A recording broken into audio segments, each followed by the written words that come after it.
वाला मैप देख लो तुम लोग बहुत ध्यान से, क्योंकि आज के वर्ल्ड वॉर में यही वाला याद करना है और बहुत काम आने वाला है।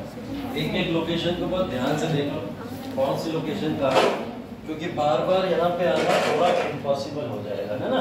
तो अभी देखो सारी चीजें जो मार्क करने वाली चीजें हैं वो मैं मार्क कर दे रहा हूँ, जिनको आप लोग को याद करना है, ठीक है। वर्ल्ड वॉर 2 पे आ रहे हैं हम लोग। वर्ल्ड वॉर 2 के अंदर हम लोग कुछ लोकेशंस के बेसिस पे यहाँ पे वॉर को कवर करने वाले हैं। जर्मनी जो सबसे मेन पावर है यहाँ पर, वॉर को जो लड़ रहा है यहाँ पे, ठीक है। जर्मनी सबसे पहले कंट्रोल किस पे किया था, यही है ना, पोलैंड, है ना। तो ये लोकेशन जर्मनी के जस्ट एडजेसेंट आपको दिखाई दे रही होगी, पोलैंड। यहाँ पोलैंड का डिस्कशन, पोलैंड के बारे में ध्यान रखना। पोलैंड के बाद में आप लोग चले आएंगे फिर सीधे इधर ऑस्ट्रिया की तरफ, क्योंकि पोलैंड से पहले इन्होंने ऑस्ट्रिया की भी राजधानी को कैप्चर कर लिया था, ऑस्ट्रिया भी कवर किया होगा, ठीक है। ऑस्ट्रिया के बाद में ये फ्रांस की लोकेशन याद रखिएगा, इधर फ्रांस से जस्ट जर्मनी के जस्ट अगेन एडजस्टेड यहाँ पे फ्रांस दिखाई दे रहा है, ठीक है। और ये वाला जो पूरा इलाका है यहाँ से लेके ये तक, इवन इसको मान लो पूरा यूक्रेन और बेलारूस भी उस समय यूएसएसआर का ही पार्ट था। तो ये पूरा का पूरा इलाका जो है ये सब यूएसएसआर, ठीक है। तो ये यूएसएसआर या फिर हम लोग रशिया की बातें करते हैं, तो ये पूरा इलाका इधर देखिए आप लोग, ठीक है।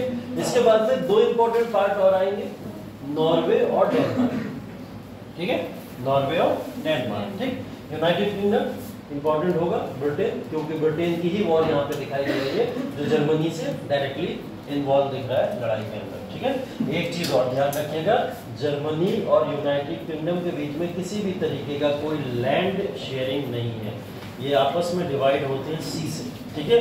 तो लैंड पे वॉर होना इम्पॉसिबल था यहाँ पे, इससे एक कारण ये भी समझना जरूरी है। तो यहाँ पे क्या है, सी बीच में जो दिखाई दे रहा है, ओशन जो बीच में दिखाई दे रहा है, ये ओशन ध्यान रखिएगा दोनों का बंटवारा करता है, ठीक है। उसके बाद में नीचे का इलाका ग्रीस, रोमानिया, ये सब इलाका ध्यान रखिएगा, ठीक है। तो जो लोकेशन मैंने बताई है इसको दिमाग में छाप लीजिए, ठीक। और फिर उसके बाद में आगे चलते हैं। ये जर्मनी है, यहाँ से ये मेन सेंटर है जहाँ से वॉर शुरू हो रहा है, और मेन सेंटर के बाद में जस्ट एडजेसेंट इसके पोलैंड है।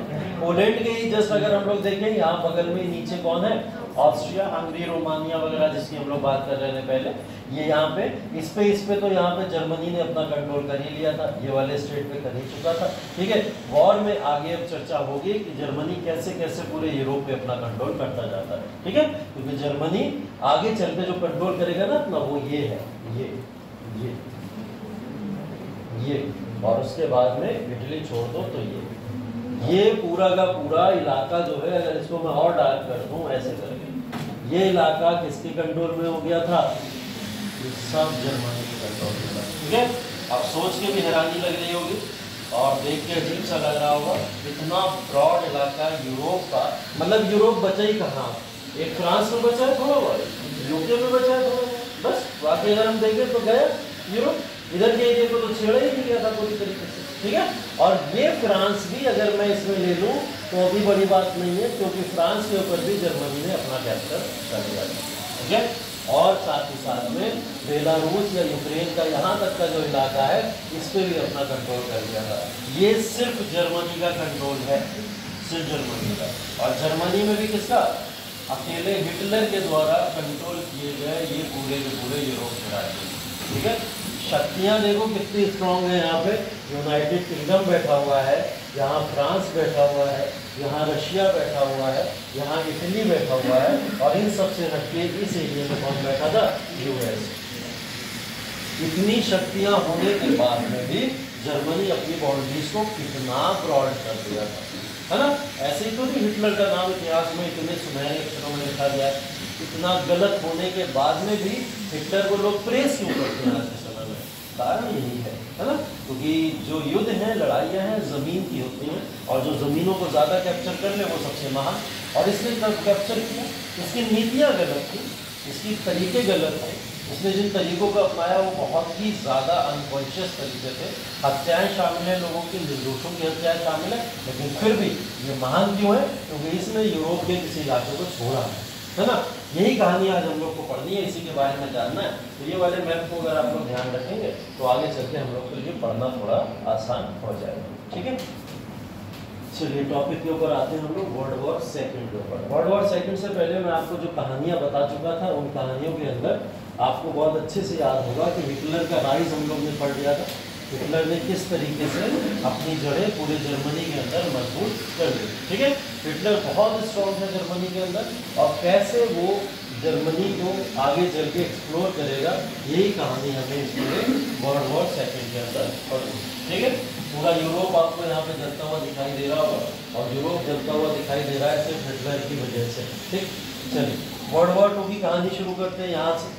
इसके परिचय के ऊपर चले, 39 से लेकर 45 तक चलने वाले वॉर को हम लोग वर्ल्ड वॉर 2 के नाम से जानते हैं। ठीक है, वर्ल्ड वॉर 2 के अंदर जर्मनी का डायरेक्ट इन्वॉल्वमेंट, जिसकी वजह से तभी उस समय की सभी महान शक्तियां एक साथ आकर वॉर में इन्वॉल्व हो गई। ठीक है, अगर इसमें देखा जाए 2 प्रमुख प्रतिद्वंदी दिखाई देते हैं। एक को बोला जाता है धुरी शक्तियां। ठीक है, धुरी शक्तियों में अगर हम बात करें तो जर्मनी, इटली और जापान। ठीक है, कौन कौन इस समय अपनी एलाइड में है? इस समय जर्मनी है, और जर्मनी का साथ कौन दे रहा है? इटली दे रहा है, और इटली का साथ कौन देगा? जापान। तो जर्मनी, इटली और जापान, ये 3 शक्तियां एक साथ। ठीक है, और इधर अगर हम लोग मित्र राष्ट्रों में देखें तो यहाँ आपको दिखेगा फ्रांस, ग्रेट ब्रिटेन, अगेन फिर पुराने दल वाले लोग हैं ना, ये लोग जो उस समय में थे, फ्रांस, ग्रेट ब्रिटेन, संयुक्त राज्य अमेरिका, और यहाँ पे सोवियत संघ। सोवियत संघ यहाँ पर दिखाई जरूर दे रहा है, लेकिन इसकी पोजीशन काफी ज्यादा डामाडोल मानी जाती है, क्योंकि शुरुआती समय में ये इस वाले इलाकों की तरफ था, और बाद के समय में ये इन वाले इलाकों की तरफ चला है। ठीक है, उसके पीछे के कारण को भी समझेंगे। लगभग 6 साल तक चले इस युद्ध के अंदर माना जाता है 100 मिलियन पॉपुलेशन यहाँ पर पूरी तरीके से क्या हुआ था, इसके कवर में आई थी पूरी तरीके, और उसमें से 50 मिलियन पॉपुलेशन इस वॉर में मार दी गई। 50 मिलियन एक बड़ी संख्या है। 50 मिलियन उस समय पूरी दुनिया की 3% आबादी, और 3% आबादी पूरी दुनिया की एक वॉर में मार दी जाए, ये बहुत ही चौंकाने वाली बात है ना। 3% आबादी पूरी दुनिया की उस समय मार दी गई थी, और जिन लोगों ने, जिन देशों ने इसमें भाग लिया था, उनकी कम से कम 50% आबादी इसमें मारी गई थी। ये जो देश दिख रहे हैं, इन देशों की 50% आबादी इन वॉर्स में मार दी गई, सारे देशों की मिला। ठीक है, तो एक बड़ा वॉर है, जिस वॉर को हम लोग वर्ल्ड वॉर 2 बोलते हैं। ठीक है, एक्सिस पावर में अगेन फिर से देख लीजिए, जो हम लोग धुरी शक्तियां बोल रहे हैं, उन धुरी शक्तियों में इटली है। इटली किसके कंट्रोल में इस समय? मसोलिनी। हम लोग मसोलिनी की चर्चा कर चुके हैं पहले, फासीवाद का प्रिंसिपल। जर्मनी की बात करें तो नाजीवाद। ठीक है, नाजीवाद हिटलर के प्रिंसिपल के तहत चलता था।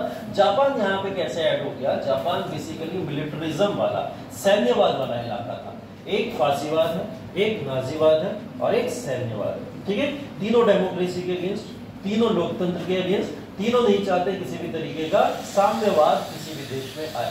ठीक है, साम्यवाद नहीं चाहते, कम्युनिज्म नहीं चाहते, तो ये लोग तीनों अपने आप को यूनाइट करके एक कर देते हैं। ठीक है, लेकिन हाँ, मैंने आपको जब वॉर का पीरियड पढ़ रहा था, इंटर वॉर पीरियड, तो मैंने आपको बताया था कि यहाँ पर जर्मनी ने किसके साथ अलाय कर लिया था? यूएसएसआर के साथ में। दोनों ने 10 साल का एक एग्रीमेंट किया था ना, 10 साल का एग्रीमेंट। पोलैंड पे अटैक करने से पहले जर्मनी ने कर लिया था इनके साथ। क्यों कर लिया था? कि अगर पोलैंड के ऊपर अटैक करते समय ब्रिटेन या फ्रांस आए तो यहाँ यूएसएसआर उनका साथ दे सकता था। तो यूएसएसआर के साथ में 10 साल की संधि साइन करता है यहाँ पे जर्मनी। बट जब जर्मनी को लगता है मेरा काम यहाँ से पूरा हो गया, जर्मनी विड्रॉ कर लेता है संधि को, और अटैक यूएसएसआर पे ही कर देता है। ठीक है, तो यूएसएसआर पे अटैक होने के बाद यूएसएसआर किधर आ जाता है? एलाइड पावर्स की तरफ चला आता है। एलाइड पावर्स में या मित्र राष्ट्रों में बात करें तो यूनाइटेड स्टेट इस समय में इन्वॉल्व नहीं था, एकदम वॉर में इन्वॉल्व नहीं था। इसको जापान खींच के लाया। ठीक है, इसने मना कर दिया था पूरी तरीके से, मुझे वॉर लड़ना ही है, मैं वॉर में पार्टिसिपेट ही नहीं करना चाहता, और वॉर की किसी भी तरीके की नीतियों के अंदर ये अपने आप को इन्वॉल्व ही नहीं करना चाहता था, क्योंकि पहले वॉर की काफ़ी नुकसान यूएसए को झेलने पड़े थे, और ये अब नहीं चाहता था किसी वॉर में जाए, तो ये अपने आप को अलग रखा हुआ था। लेकिन 1941 में मजबूरन जापान ने इसको खींच के वॉर में ले आया। ठीक है, पढ़ेंगे कैसे लेके आया। ब्रिटेन की बात करें उसके बाद में, ब्रिटेन तो शुरू से ही एक्टिव है, जर्मनी के ऊपर सबसे पहले अटैक करने वाला भी ब्रिटेन ही है, तो ब्रिटेन को यहाँ पे इन्वॉल्व माना जाता है वॉर के अंदर, और ये यहाँ पे दिखाई देता है। ठीक है, फ्रांस और ग्रेट ब्रिटेन दोनों एलाय थे आपस में, बहुत समय से मित्रता थी, तो जो ब्रिटेन करेगा वही फ्रांस करेगा। और फ्रांस जिस बगल की टेरिटरी है किसके, जर्मनी की, तो जर्मनी सबसे पहले फ्रांस को अटैक करके उसे कैप्चर करने की कोशिश करता, इसलिए फ्रांस की मजबूरी थी हेल्प लेना किससे, ग्रेट ब्रिटेन से। तो ये तीनों पावर्स साथ में लड़ रही है। कुछ समय बाद यहाँ पे यूएसएसआर भी आके जुड़ जाएगा। यूएसएसआर नहीं, यहाँ पे आके चाइना भी जुड़ जाएगा, ठीक है। चाइना भी एक देश के तौर पर देखा गया जो दूसरे विश्व युद्ध में एलीट पावर्स की तरफ से इस वॉर को लड़ रहा है, ठीक है। तो ये बड़ी बड़ी शक्तियां इस समय इनके पास में देखने को लगी है। ये बस 3 देश थे, और इन 3 देशों में भी जापान बहुत लेट एक्टिव हुआ 1941 में। 39 से लेकर 41 तक अकेले जर्मनी इस वॉर को लड़ता रहा, ठीक है। इटली का भी बहुत खास रोल देखने को नहीं मिलेगा आपको। जैसे फर्स्ट वर्ल्ड वॉर में देख रहे थे हम लोग, सिर्फ जर्मनी ही लड़े पड़ा था सारे स्टेट से, सारे कंट्रीज से। यहाँ पे भी आप देखोगे कि जर्मनी का ही इन्वॉल्वमेंट यहाँ पे आपको दिखाई देगा, ठीक है। तो जर्मनी इतना इंपॉर्टेंट और इतना मजबूत देश आज के समय में इतना कमजोर देश कैसे हो गया? कमजोर इकोनॉमिक बेसिस पे नहीं बोल रहा हूँ मैं, पॉलिटिकल पावर्स के बेसिस पे बोल रहा हूँ। पॉलिटिकल पावर्स में जर्मनी का नाम भी नहीं सुनते ना हम लोग आज के समय में। हम पॉलिटिकल पावर्स की बात करते हैं तो यूएसए का नाम लेते हैं, जापान का नाम लेते हैं, इजराइल का नाम लेते हैं, है ना, लेकिन कभी जर्मनी का नाम नहीं लेते। खत्म हो गया जर्मनी इसके बाद में पूरी तरीके से। देखिए उसका खत्म होने का तरीका, प्रथम विश्व युद्ध के खत्म होने के बाद में कई सारे कारण हैं, और कारणों के बाद में कई सारे इवेंट्स हैं, जिन इवेंट्स ने वर्ल्ड वॉर 2 बनाया। ये सारे इवेंट्स आपको पढ़ने हैं, इनकी क्रोनोलॉजी यहाँ पर दी गई है। 1939 में वॉर शुरू कैसे हुआ, जब जर्मनी ने पोलैंड को इन्वेड कर दिया, यहाँ से कहानी शुरू हो गई हमारी, ठीक है। इसके बाद में यहाँ पे एक जगह थी डनकिर्क, डनकिर्क का इवैक्यूएशन भी किया गया। डनकिर्क वो जगह है, जब हम लोग मैप के अंदर देखे थे, मैप के अंदर ग्रेट ब्रिटेन और यहाँ पर जो आपका जर्मनी है, इसके बीच के जो बंदरगाह है उसको क्या बोला जाता था, डनकिर्क। जब डनकिर्क को इवैक्यूएट करने की इन्होंने बात करी तो ब्रिटेन को खतरा क्या लगा, अब ये धीरे धीरे कहाँ आएगा, ब्रिटेन की तरफ आएगा। तो यहाँ पर ब्रिटेन ने डायरेक्ट इनके ऊपर अटैक किया। यहाँ पर फ्रांस और जर्मन का आपको एक संधि भी मिलेगी 1940 के अंदर। इस संधि के तहत माना गया था कि फ्रांस ने अपने हाथ खड़े कर दिए और बोले कि जर्मनी को हमें पूरी तरीके से आज़ादी देते हैं, जर्मनी हमें इन्वेड कर दे, और फ्रांस ने खुद इन्वेड करवा दिया जर्मनी, ठीक है। तो फ्रांस अपने हाथ खड़े करके अपनी पूरी कंट्री सौंप दिया था किसको, जर्मनी को, ठीक है। यहाँ पे वो कहानी है। इसके बाद जर्मनी इन्वेड करने चला जाता है सोवियत यूनियन में, इसको सोवियत यूनियन यूएसएसआर की बात होती है, तो यूएसएसआर को इन्वेट करने पहुंच जाता है। यूएसएसआर तो वो कंट्री है जिसके साथ में आपकी संधि, फिर भी आप इन्वेट करने वहाँ पहुंचते। कारण अब इसे देखते हैं क्या कारण है होंगे इसके पीछे। यहाँ पे आपको एक अटैक देखने को मिलेगा 1941 में, पर्ल हार्बर पे अटैक। पर्ल हार्बर पे अटैक का मतलब यूएसए को खींच के लाना जब रहा, अभी मैं बोल रहा था ना, जापान खींच के लाया यूएसए को। पर्ल हार्बर पर अटैक करने के बाद यूएसए के 230 नागरिक मारे गए, अप्रॉक्स 230 नागरिक मारे गए, जिसकी वजह से यूएसए ने वॉर डिक्लेयर कर दिया जापान के ऊपर। लेकिन जापान अलाय किसका है, जर्मनी का, इटली का।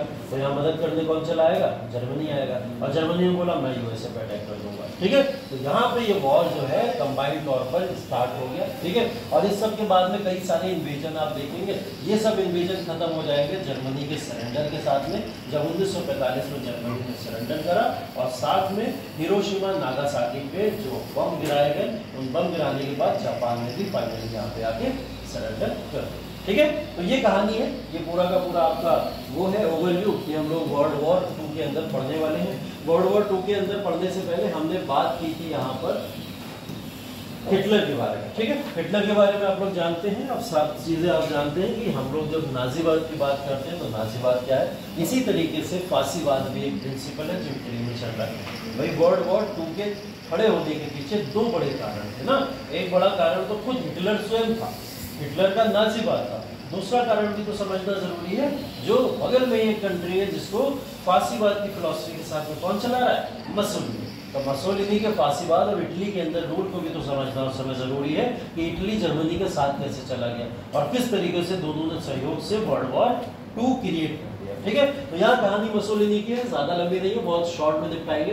फासिज्म का मतलब इसके अनुसार क्या होता था, मसोलिनी के अनुसार, अगर मसोलिनी के अनुसार बोला जाए तो ये फासिज्म को बोला करता था कि एक कॉर्पोरेशन है, कॉर्पोरेशन या कॉर्पोरेशन है कहीं ना कहीं, कॉर्पोरेशन के बीच में और स्टेट के बीच में, मतलब एक व्यवसाय के बीच में और सरकार के बीच में क्या है, ये एक समझौता है। फासिज्म या फासीवाद को इसके शब्दों में अगर हम बोले तो क्या बोलता था ये? व्यवसाय को बढ़ाने का, पूंजीवाद को बढ़ाने का एक तरीका है जो स्टेट के साथ मिलकर काम करेगा, सरकार के साथ मिलकर काम करेगा और देश की अर्थव्यवस्था को मजबूत करेगा। ठीक है, तो ये फासीवाद बहुत सिंपल शब्दों में लोगों को समझाने गया कि फासीवाद तो देश की रिचनेस की बात हो रही है, हम देश को और ज्यादा इकोनॉमिक मजबूत बनाना चाहते हैं। ठीक है, तो फासीवाद के प्रिंसिपल को इसने ऐसे समझाया, लेकिन फासीवाद एक्चुअल में कुछ अलग था, समझने की कोशिश करते हैं।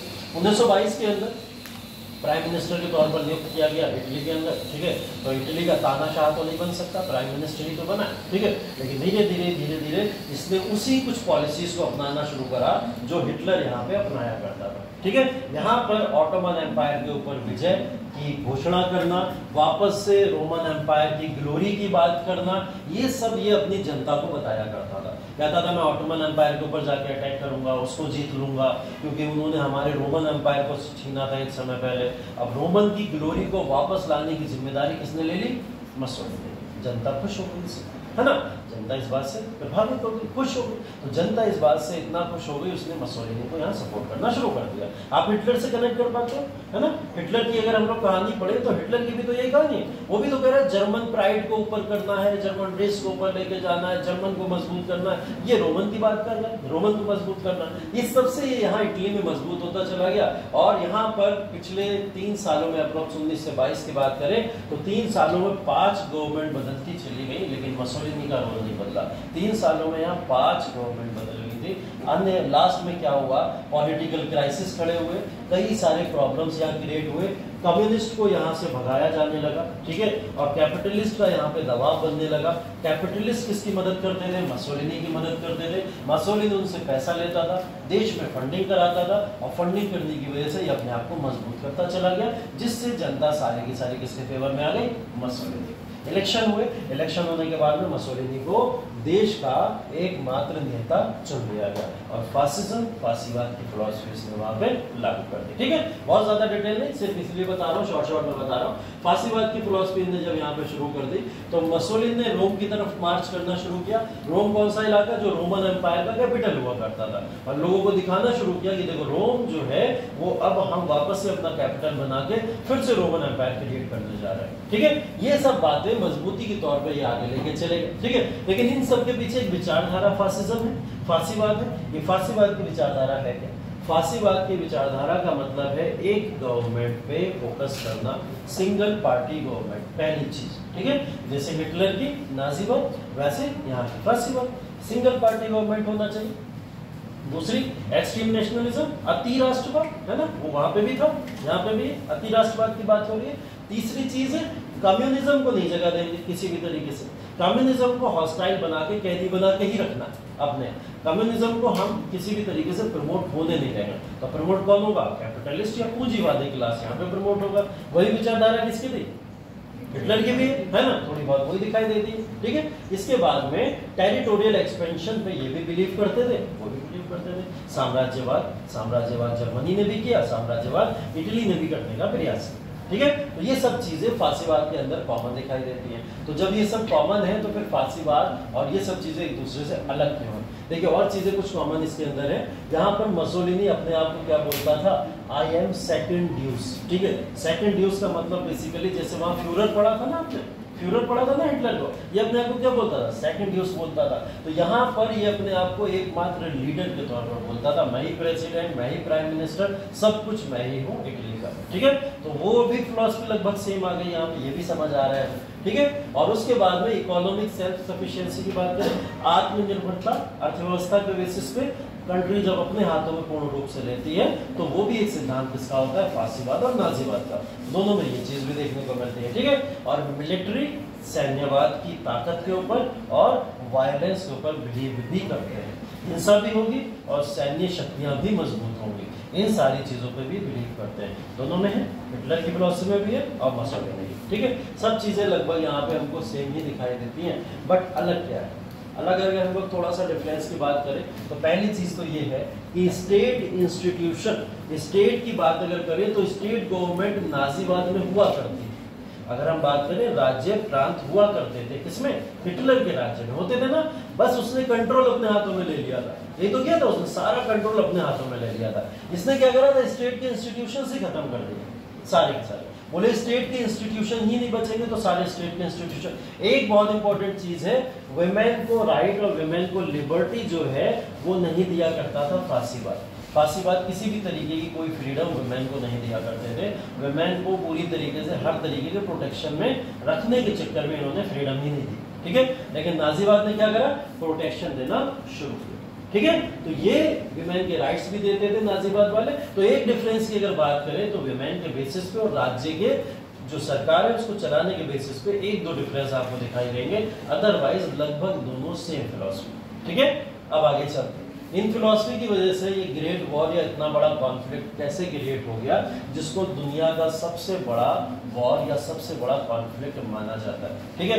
सबसे बड़ा वॉर, सबसे बड़ा कॉन्फ्लिक्ट, ये क्यों क्रिएट हो गया, इसके पीछे सबसे बड़ा कारण हमने बात करी कौन था, जर्मनी, ठीक है।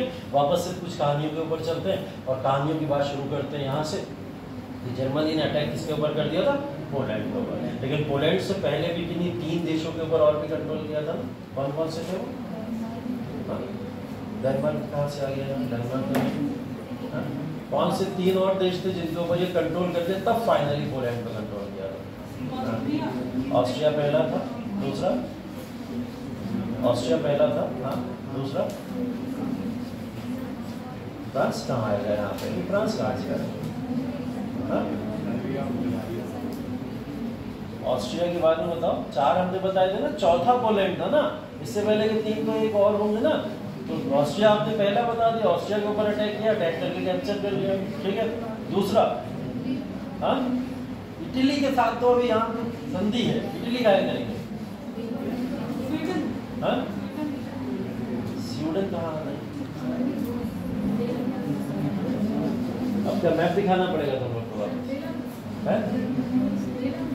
बेलारूस, उसका तो मैंने नाम भी नहीं लिया अभी तक, अपनी तरफ से बता रहा। डेनमार्क भी नहीं है, मैप दिखा दें, मैप दिखाए, चलो मैप देख के शायद याद आ जाए।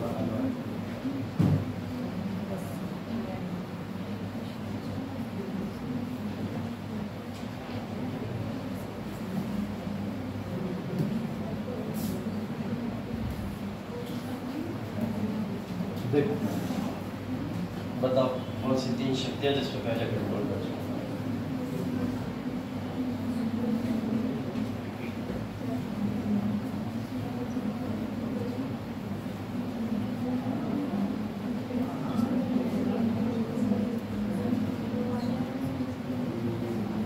मैं देख के याद आ गया, क्या याद आ गया,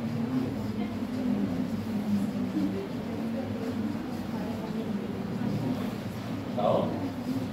1939 तक हिटलर टोटल 3 राज्यों पे अपना कंट्रोल कर चुका था।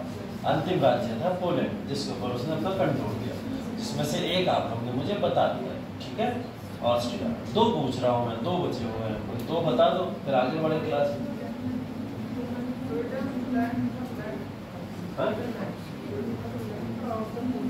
स्वीडनलैंड नहीं था, उसे सुडेंटालैंड बोला जाता है, ठीक है। स्वीडनलैंड नहीं, सुडेंटालैंड है वो, ठीक है। याद नहीं आ रहा था तो स्वीडन ही याद कर लिया, चलो यहाँ है स्वीडन, यहाँ, ठीक है। सुडेंटालैंड यहाँ पे है, फर्क है जमीन आसमान का, 19-20 का फर्क है, ये वो वाला फर्क है, ये पूरा का पूरा डिफरेंस है। बताओ एक और बचा, और कौन सा, हाँ, यूगोस्लाविया, यूगोस्लाविया है, चेकोस्लोवाकिया, चेकोस्लोवाकिया। कैसे बच्चे हो तुम लोग, कल ही पढ़ाई की चीज आज भूल जाते हो।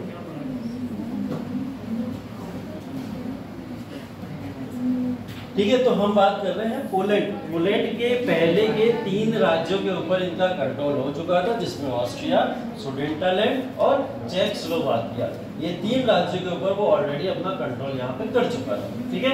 इसके बाद में जैसे इसने पोलैंड के ऊपर अटैक किया, अब पोलैंड के ऊपर अटैक ने क्या करा, यहाँ पर तुरंत यहाँ पर इनको बोला, ब्रिटेन और फ्रांस के पावर को मजबूर किया कि आप ये लोग जर्मनी को रोकें, क्योंकि अब ये जर्मनी का ज्यादा हो गया, ठीक है, अभी तक बर्दाश्त कर रहे थे, अपीजमेंट की पॉलिसी अपनाए हुए थे, बात की थी ना अपीजमेंट की पॉलिसी, तुष्टीकरण की नीति जिसको बोला जाता है। तुष्टीकरण की नीति ऐसी ही होती है कि कोई भी आपके ऊपर किसी भी तरीके का नुकसान पहुंचाता है, आप जवाबी कार्रवाई ना करो, आप जवाब ही ना दो, इसे तुष्टीकरण की नीति कहा जाता है, क्योंकि उसमें आपका कोई लालच छुपा हुआ है। ठीक है, पापा मार रहे हैं, पिट रहे हो, है ना, कभी भी वापस में रिपल्ट क्यों नहीं करते हो, रिपल्शन क्यों नहीं होता, लालच है ना, पालेगा कौन फिर मुझे, है ना, अगर मैंने पलट के यहाँ पे हॉक दिया उन्हें तो फिर मेरे को पालेगा, है ना, तो एक लालच आपका छुपा हुआ है, तो आप वहां पे एक तुष्टीकरण की नीति तो अपनाए हुए ना, अपीजमेंट की पॉलिसी, है ना, पिट रहे हो, ठीक है, तो ये होता है बेसिकली तुष्टीकरण की नीति। इसीलिए यहाँ पर ब्रिटेन फ्रांस लगातार पिट रहे हैं, कोई दिक्कत नहीं, लेकिन उनका कोई ना कोई लालच छुपा हुआ है जिसकी वजह से वो जर्मनी को नहीं बोल रहा है, उस लालच की भी चर्चा करते हैं। वापस से चले आओ कहानी पे, ये कारण आपको पता है, अगर मैं पूछूं कारण कि वर्ल्ड वॉर 2 शुरू क्यों हुआ, वर्साई की संधि आपको याद होगा, लीग ऑफ नेशन का फेलियर, ये संस्था फेल हो गई पूरी तरीके से वॉर रोकने में, इस वजह से अपीजमेंट की पॉलिसी एक कारण, तुष्टीकरण की नीति इन लोगों ने अपना ली थी, एक कारण ये बना, और उसके बाद में जो अति राष्ट्रवाद का और साम्राज्यवाद का सिद्धांत जर्मनी ने अपनाया, इटली ने अपनाया, वो एक कारण बना इसका, और साथ ही साथ में एक और एक्सिस यहाँ पे क्रिएट हुआ था जिसको बोला जाता है रोम बर्लिन टोक्यो एक्सिस। अब मुझे तीनों देश बता दो कौन कौन से, बता दोगे आपको, इतना तो आसान, इटली, जर्मनी और जापान। वेल, तो इटली, जर्मनी और जापान, यही 3 देश हैं जो हम लोग अभी ऊपर भी बात करें, ये धुरी नेशन के भी पार्ट है, और यही नेशन ने क्या करा, आपस में एक एक्सिस क्रिएट कर ली कि दुनिया में किसी भी तरीके का कोई भी अगर हमारे ऊपर अटैक करेगा आके, तो ये तीनों एक साथ खड़े रहेंगे, तीनों एक दूसरे की मदद करने के लिए। ठीक है, अब जर्मनी इस बात से काफी खुश भी था, और इसने कारण बना जिसकी वजह से जर्मनी आगे चल के यहाँ पर क्रिएट करने लगा। ठीक है, तो वो सब चीजें आपने पढ़ी हुई है, ये सब चीजें आपने पढ़ी है। वर्साई की संधि के अगेंस्ट इसने पूरी जनता को अपने कर दिया था, और जनता को ही नहीं, इटली और जापान को भी अपने साथ मिला लिया था कि आप सब लोग हाथ खड़ा करो, हाथ रेस करो अगर सब के सब मुझे समर्थन करते हो। और लोग हिटलर के समर्थन में सब हाथ खड़ा करते थे, बोलते थे कि हिटलर यहाँ पर सही। हम बिल्कुल भी इन सारी चीजों को नहीं मानेंगे। लीग ऑफ नेशन का फेलियर आपको पता है, ठीक है, उसके ऊपर जाने की जरूरत नहीं है। कहानी शुरू होती है यहाँ से। लीग ऑफ नेशन का फेलियर क्यों काउंट होता है इस पूरे वॉर में एक सीन की तरह, क्योंकि 1931 से ये कहानी शुरू हो गई थी। 1931 में जापान ने लीग ऑफ नेशन छोड़ दिया। छोड़ा क्यों, कारण क्या था, क्योंकि इसको चाइना की एक बाउंड्री पे कंट्रोल करना था, अटैक करना था। इसने क्या करा, 1931 में मंचूरिया पे अटैक कर दिया। ये टोक्यो जापान है और ये क्या है, मंचूरिया का इलाका है। ठीक है, ये किसके कंट्रोल में रहता था, चाइना के कंट्रोल में रहता था। तो इसके ऊपर कंट्रोल किसने कर लिया अपना जाके, यहाँ पर जापान। ठीक है, कहानी 1931 से शुरू हो गई है। देखो 1931 में सबसे पहले आक्रमण, क्योंकि तीनों की एक्सेस है, अगर कोई भी परेशान करेगा आगे तो तीनों बोलेंगे, जर्मनी बोलेगा, इटली बोलेगा, जापान भी बोलेगा। तो जापान ने 1931 में कंट्रोल करने के लिए मंचूरिया को, लीग ऑफ नेशन को छोड़ दिया। क्योंकि अगर आप लीग ऑफ नेशन के पार्ट हो तो क्या आप युद्ध लड़ सकते हो, किसी बाउंड्री पर कंट्रोल कर सकते हो, नहीं कर सकते ना। इसलिए तो यूएसएसआर, रशिया अपने आप को कभी यूएन का सदस्य नहीं बनाता है, ना मानता है। ठीक है, तो वो बनाते नहीं, उसे तो पता है मुझे तो अभी साम्राज्यवाद की नीतियों को और फैलाना है और कंट्रोल करने की कोशिश करनी है, ये सब करता रहता है ना। तो यहाँ पर जापान ने क्या करा, मंचूरिया को कंट्रोल करा। लीग ऑफ नेशन कुछ नहीं बोला, शांत रहा। लीग ऑफ नेशन शांत रहा, उसने बोला इनका इंटरनल डिस्प्यूट है, हम आपस में बात नहीं करेंगे, ना कोई बोलेगा। लीग ऑफ नेशन की तो ड्यूटी क्या थी, क्यों बनाया गया था इसे, इसीलिए तो बनाया गया था कि भाई कोई किसी के ऊपर अगर अनैतिक तौर पर कार्यवाही करे या कंट्रोल करे तो तुम बोलो आपके बीच में। लेकिन लीग ऑफ नेशन खामोश रहा, पहली असफलता लीग ऑफ नेशन की। ठीक है, दूसरी उसके बाद में 1935 पे आते हैं। मसोलिनी ने यहाँ पे क्या करा, इथियोपिया पे अटैक कर दिया। इथियोपिया नॉर्थ अफ्रीका का इलाका, इथियोपिया की बात करें इसको बोलते हैं, उस समय में एबेसिना के नाम से जाना जाता था। ये नॉर्थ अफ्रीका का इलाका है। ये आए और इन्होंने आगे क्या करा, एबेसिना को या इथियोपिया के इलाके को छीन लिया। किसने छीना, मसोलिनी ने। भाई यहाँ पर जापान ने साम्राज्यवाद की शुरुआत कर दी। आगे अगला स्टेप किसने लिया, इटली ने, मसोलिनी ने भी साम्राज्यवाद को बढ़ावा दिया। 35 में जैसे इसने इथियोपिया को छीना, फिर यहाँ पर लीग ऑफ नेशन कुछ नहीं बोला, शांत कुछ। ठीक है, फिर से कुछ नहीं बोला। दो चीजें बड़ी बड़ी हो गई। क्या ये दो चीजें बैठ के हिटलर देख रहा ना, वो तो मौका ढूंढ ही रहा था कि भाई मुझे मौका मिले। अब लीग ऑफ नेशन जब नहीं बोल रहा है, कोई राष्ट्र इसके विरुद्ध में कुछ नहीं बोल रहा है, कोई एक्शन इसके देश में नहीं लिया जा रहा है, तो जर्मनी की तो बहुत सारी बाउंड्रीज छिनी हुई है, वो अपनी बाउंड्री छीनेगा, वापस नहीं छीनेगा। यहीं से कहानी शुरू हो जाती है जर्मनी की। और जर्मनी क्या करता है, फाइनली इस पूरे के पूरे वॉर में कूद जाता है। और वॉर में कूदने के बाद में जर्मन क्या करता है, यहाँ पे चेकोस्लोवाकिया को अटैक कर देता है। ठीक है, चेकोस्लोवाकिया को अटैक करके इसको जीत लेता है। ये तीन बड़े कारण जब हम मानते हैं, इन तीनों कारणों में यहाँ पर किसी भी तरीके का इन्वॉल्वमेंट दिखाई नहीं दिया लीग ऑफ नेशन का। लीग ऑफ नेशन को तो सब में इंटरफेयर करना चाहिए था, हर वॉर को रोकना चाहिए था, किसी की भी बाउंड्री छिन रही थी उस पर बोलना चाहिए था ना, लेकिन लीग ऑफ नेशन नहीं बोला।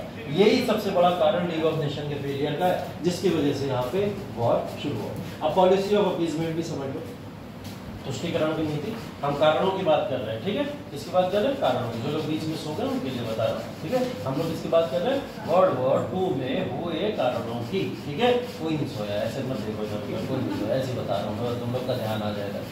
वर्ल्ड वॉर 2 के अंदर हुए कारणों की, ठीक है।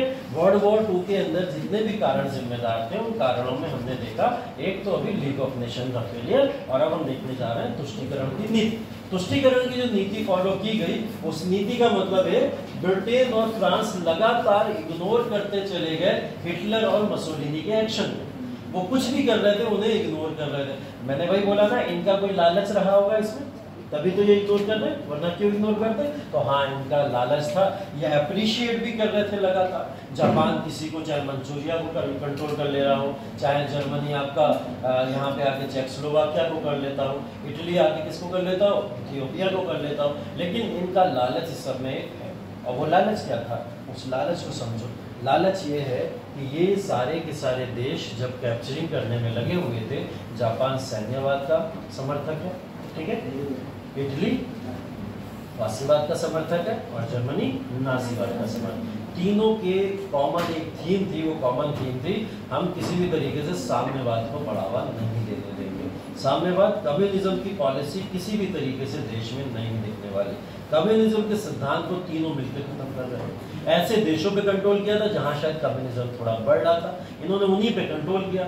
इस वजह से ब्रिटेन फ्रांस तो एकदम शांत होकर बैठे रहे। उन्होंने बोला अगर साम्यवाद बढ़ता तो सबसे पहला नुकसान तो ब्रिटेन फ्रांस को ही होता, क्योंकि पूंजीवादी व्यवस्था खत्म हो जाती है उससे। ब्रिटेन फ्रांस तो उसी पे रिलाय करते हैं पूरी तरीके से, है ना। तो इन्होंने क्या करा, इन्होंने इनको मौके दिए, बोले ठीक है करो कंट्रोल, जिस पे करना, जो अटैक करना करो, हम नहीं बोलेंगे। और इन्हीं के प्रभाव में आगे कौन नहीं बोला, लीग ऑफ नेशंस, ठीक है। तो लीग ऑफ नेशन भी इन्हीं के प्रभाव में आकर नहीं बोला। तो पॉलिसी ऑफ अपीजमेंट इसी को बोला जाता है कि जब उन्होंने इन सारी चीजों को कैप्चर किया, तो कैप्चर करने में इनका एक जो कॉमन जो दिखता है, वो ये दिखता है लालच, कि ये कम्युनिज्म के सिद्धांत को आगे बढ़ाना नहीं चाहते, ठीक है। इसी समय में ब्रिटेन में यहाँ पर चुनाव हुआ था, यहाँ के पीएम बने थे जिनका नाम था चैम्बरलिन, ठीक है। चैम्बरलिन का नाम आप भारतीय राष्ट्रीय आंदोलन में भी सुनते हो। जब 1937 से 42 की बातें होती है ना, उस समय में जब भारतीय राष्ट्रीय आंदोलन चल रहा था, तो चैम्बरलिन का योगदान उस समय सुना जाता है। लेबर पार्टी से थे, ठीक है, और चैम्बरलिन उस समय ब्रिटेन के प्राइम मिनिस्टर बने थे, ठीक है। इन्होंने क्या करा, हिटलर के साथ में एक मीटिंग रखी, हिटलर से मिलने चले गए, ठीक है। कहाँ, ब्रिटेन फ्रांस को अपोज करना चाहिए, और इन्होंने क्या करा, एक मीटिंग लेके मिलने चले गए हिटलर से, और हिटलर को जाके शाबाशी देके आए, बेटा बहुत बढ़िया काम कर रहे हो, अच्छा, ठीक है।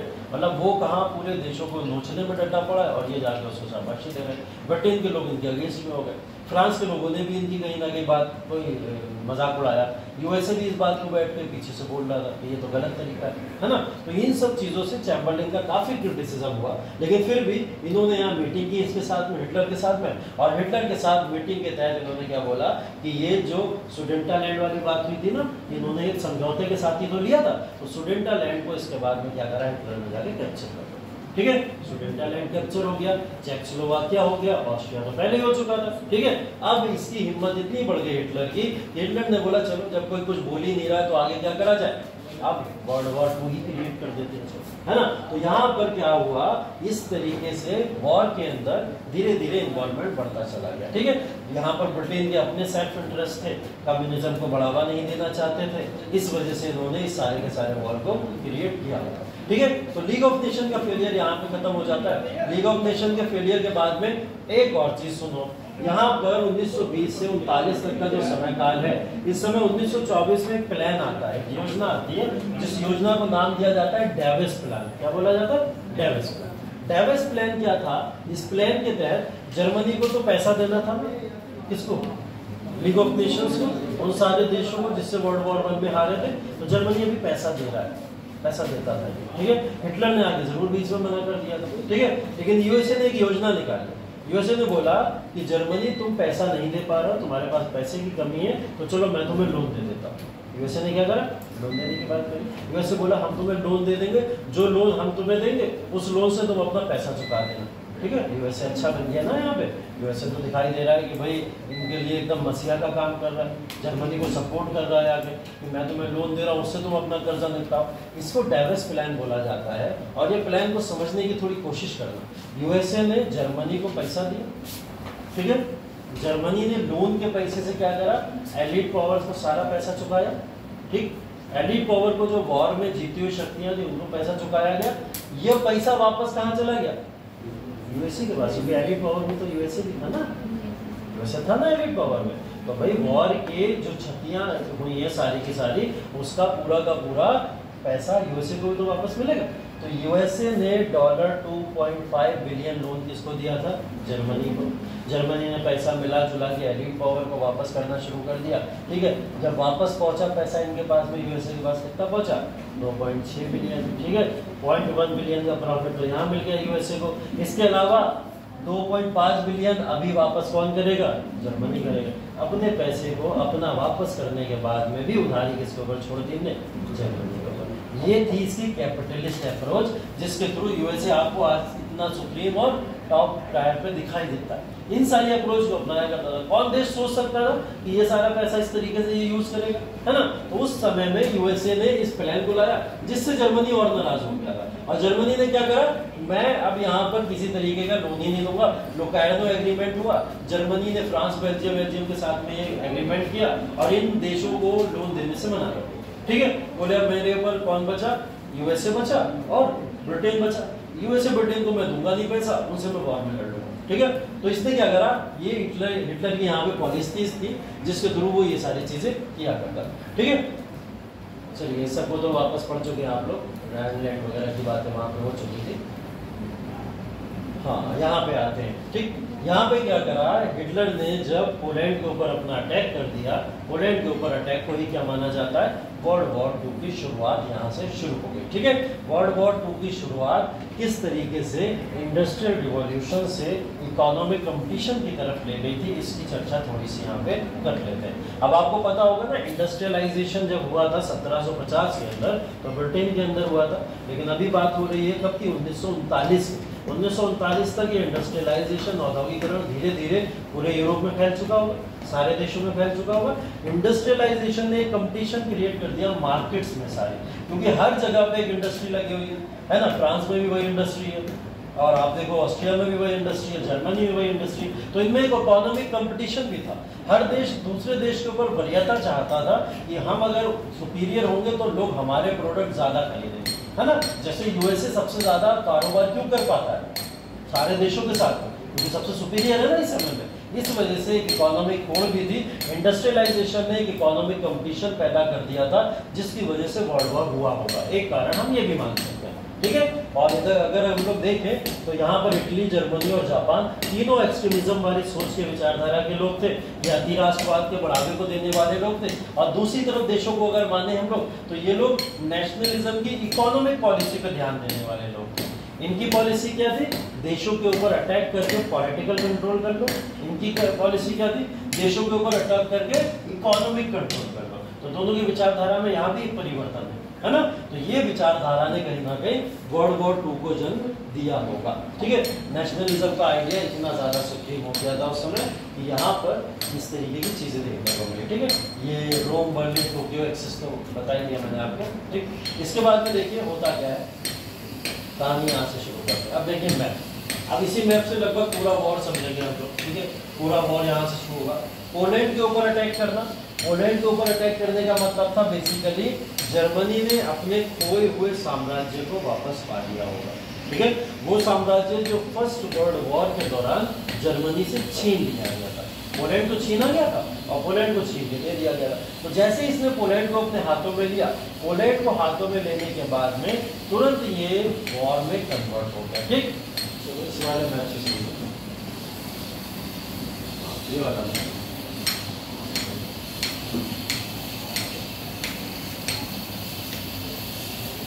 ठीक है। पोलैंड, जर्मनी ने जैसे ही पोलैंड के ऊपर अटैक करा, यूनाइटेड किंगडम तुरंत आया किसके पास? फ्रांस के पास, ठीक है। जैसे ही पोलैंड के ऊपर कंट्रोल होता है, कौन चला आता है? यूनाइटेड किंगडम सीधा आता है फ्रांस के पास में, और फ्रांस से सहायता लेकर दोनों मिलकर अटैक किसके ऊपर कर देते हैं? जर्मनी के ऊपर, ठीक है। दोनों ने मिलकर जर्मनी के ऊपर अटैक कर दिया।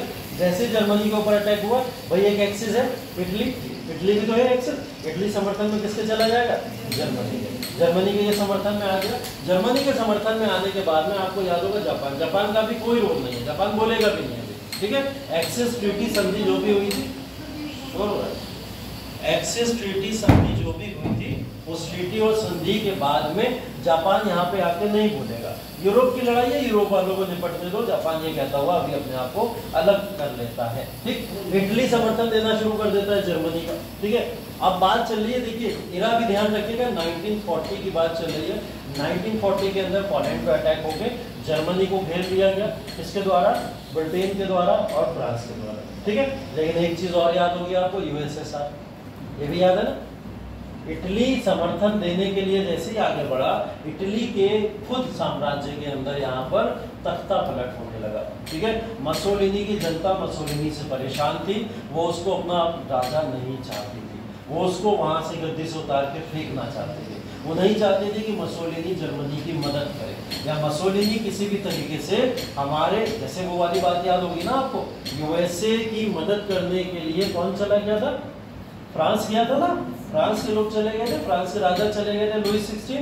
तो यही वाली बात यहाँ पे भी हुई, अगर आप गए जर्मनी की मदद करने तो फिर होगा जर्मनी में, सॉरी इटली में तख्ता पलट, ठीक है। और यही हुआ। मसोलिनी यहाँ पर अपनी आपसी संघर्ष में इतना इन्वॉल्व था कि वो खुल के जर्मनी की मदद नहीं कर पाया। तो जर्मनी को भी एक मौका चाहिए किसी न किसी पावर को अपने साथ लाने का। वो पावर कौन है यहाँ पे?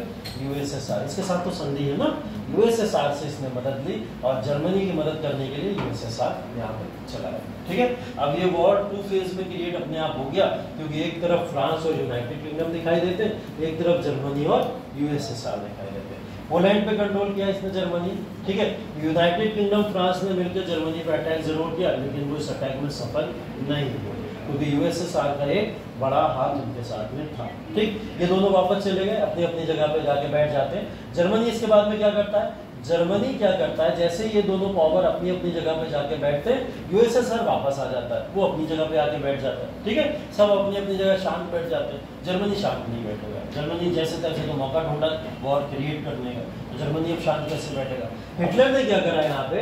हिटलर ने बोला कि ये तो मेरे पास है, पोलैंड भी मेरे पास में, ठीक है। अब मुझे क्या करना है? यूएसएसआर को ये डर लगा कि अब ये आके फिनलैंड को छीनेगा। इसको डर लगा यूएसएसआर को, ऐसा लगा यूएसएसआर को फील हुआ होगा, या तो हो सकता है उस समय अफवाह उड़ी हो कि हिटलर अटैक करने आ रहा है कहाँ पे? फिनलैंड के ऊपर, ठीक है। यूएसएसआर ने क्या करा? तुरंत फिनलैंड के ऊपर अटैक कर दिया। किसके ऊपर अटैक कर दिया? फिनलैंड के ऊपर, क्योंकि यूएसएसआर को तो हिटलर का भी डर है। हिटलर ने अगर मेरा फिनलैंड ले लिया आगे, तो आगे चल के फिनलैंड का इलाका मेरे हाथों से चला जाएगा। तो यूएसएसआर ने फिनलैंड पे अटैक करा। ये वॉर काफी समय तक चला, लेकिन वो फिनलैंड को जीत नहीं पाया। तो दोनों ने आपस में एक संधि समझौता किया, जिसके तहत यूएसएसआर अपनी जगह बैठ गया और फिनलैंड अपनी जगह बैठ गया, ठीक है। ऐसी घटना को आप थोड़ा आज के समय में यूक्रेन की घटना के साथ समझ सकते हैं, है ना। यूएसएसआर इतनी स्ट्रॉन्ग पावर, और अगर यूक्रेन के ऊपर अटैक कर रही है रशिया की पावर, तो यहाँ पर यूक्रेन के लिए लोग सोच रहे थे 1 हफ्ते में हार जाएगा। ये तो मान के बैठे थे सब, अरे यूक्रेन है क्या, 1 हफ्ते में हार के खत्म हो जाएगा। लेकिन यूक्रेन आज भी वॉर लड़ रहा है और रशिया जैसी पावर से लड़ रहा है, ठीक है।